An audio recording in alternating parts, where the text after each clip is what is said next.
In this video, we're going to talk about the different particles that make up the atom, the protons, neutrons, and electrons, how we notate protons, neutrons, electrons, and atomic symbols, how we can figure out how many protons, neutrons, and electrons any individual atom has. We're going to talk about a special type of atom called an isotope. And we're also going to talk about atomic mass, which is the mass of a large number of samples of atoms. You're probably going to want a calculator for this, especially for the example on atomic mass. So once you have everything you need, let's go. Okay, so our three basic subatomic particles: protons, neutrons, and electrons. Protons and neutrons have roughly the same mass.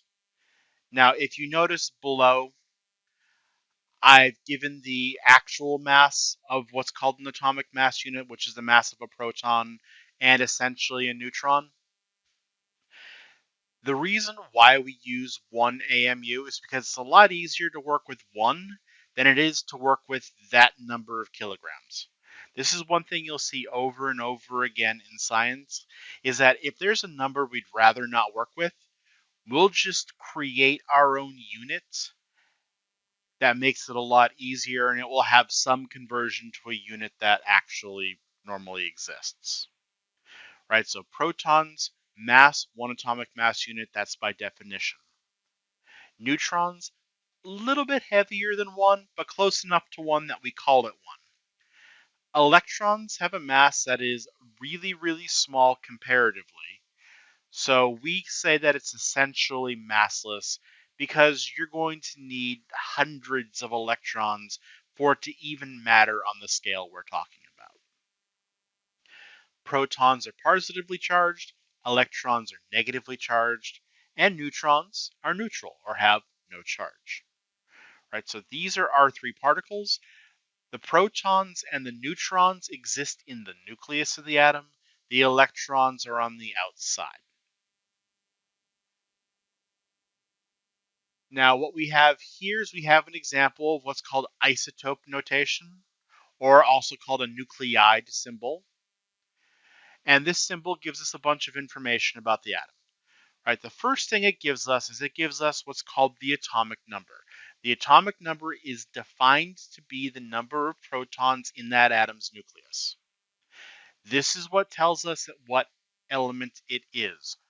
All elements or all atoms of the same element have the same number of protons, right? So a carbon atom, for example, doesn't matter what carbon atom it is. The fact that it has an atomic number of 6 or 6 protons is what makes it carbon.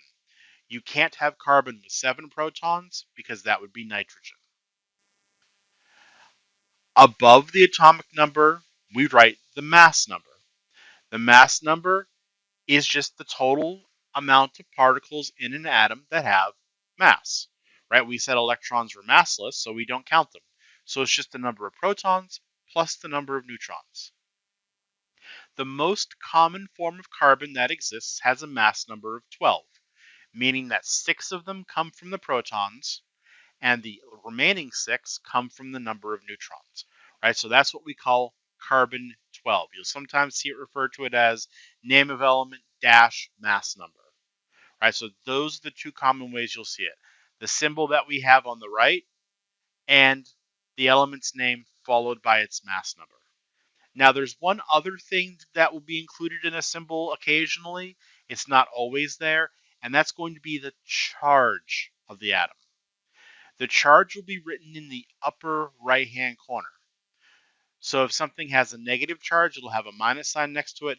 If it has this -2 charge, it'll either be written as -2 or 2 minus. It doesn't matter which way you do that, whether you put the minus before or after the number. Just be consistent however you want to work with it. Right, so this is a nuclear symbol. Now, you notice how I said that the most common form of carbon has a mass number of 12? That's because there are actually 3 stable forms of carbon. These are what we call isotopes.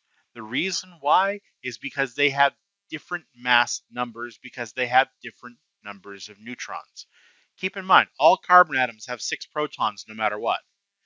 But carbon with a mass number of 12 has 6 neutrons, 13 has 7 neutrons, and carbon 14, which is radioactive, has 8 neutrons. Right? So, same number of protons, different number of neutrons means that you have an isotope. Some elements only have one isotope and you're good. Other elements, like carbon, has 3 fairly stable ones. Hydrogen has 2 stable ones and a highly radioactive one. Some elements can have up to 20 stable isotopes. Right? So one of the things that we do want to be able to do is we want to be able to figure out from a symbol how many particles are present in a certain isotope. And to do that, it's actually very easy. First thing, we just define the atomic number to be the number of protons as part of that symbol notation, right? So whatever the atomic number is the number of protons. Please note, you don't have to be given the atomic number in one of those symbols because the symbol of the element itself will suffice. So if I put a C, C is carbon, carbon's atomic number is 6. I don't have to tell you that, right? So you don't have to be given the 6 there. To find the number of neutrons, well, the mass number is protons plus neutrons. So if we subtract out the number of protons, that will leave us with neutrons, right? So that's the mass number minus the atomic number. The charge is what helps us figure out how many electrons there are, right? Because the protons are positively charged, the electrons are negatively charged. The difference between those numbers tells us the charge of the atom. So to find the electrons, we take the atomic number, we subtract out the charge. If the charge is negative, that means we have extra electrons, so the number of electrons will be higher. If the charge is positive, that means we have less electrons, so the electron count will be smaller. So what we'll do is we'll do a couple of examples. I'll do the first one, and we'll see if you guys can do the second one, and we'll get some practice with this. So first example, we'll work on the one on the left, is a copper atom. Now, if there's nothing written in the upper right-hand corner, the charge is neutral or 0. So what we want to do, number of protons, is the atomic number, lower left-hand corner. So 29 protons. Number of neutrons is equal to the mass number, which is 63, minus the number of protons, which is 29, which leaves us with 34 neutrons. The number of electrons is going to be the atomic number, which is 29, minus the charge, which in this case is 0, which is 29 electrons. Right, so 29 protons, 34 neutrons, 29 electrons. What I want you to do is pause the video for a moment, tell me how many protons, neutrons, and electrons are in that chlorine with a -1 charge, and we'll pick that back up.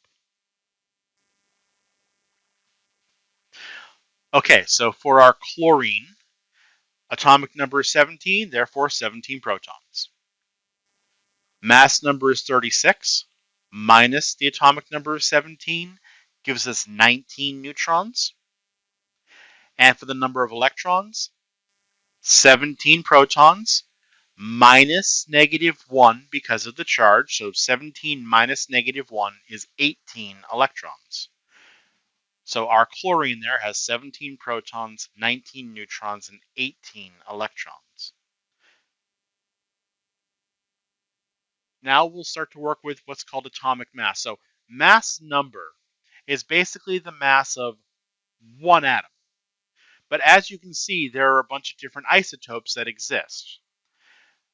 What we do is we have atomic mass, which is the weighted average of all the different masses. A weighted average just means you multiply by percentages, right? So some of you and some of your classes may have grades that are calculated by saying, well, tests are 40% of your grade, quizzes are 30% of your grade, homework is 20% of your grade, and whatever else is the remaining 10% of your grade, right? That's a weighted average. You take your test grade multiply it by 40%, your quiz grade by 30%, and then you add up all of those, and that's your final grade.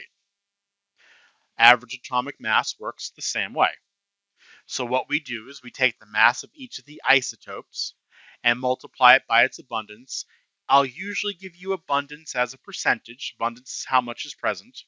Convert that into a decimal, so move the decimal point a couple of places. Do that for each isotope, add up the results. All right, so we'll try an example of average atomic mass, and we'll work with carbon because we've been working with carbon all over the course of this video anyway. We have two stable forms of carbon. Again, carbon-14 is radioactive. Carbon-12 is defined to have a mass of exactly 12 atomic mass units. That's how we get all of our math to work relatively. And of all carbon atoms in existence, 98.84% of it is carbon-12. Carbon-13 is a little bit heavier. Again, the extra neutrons weigh a little bit more than protons do. That's why it's a little bit higher than 13.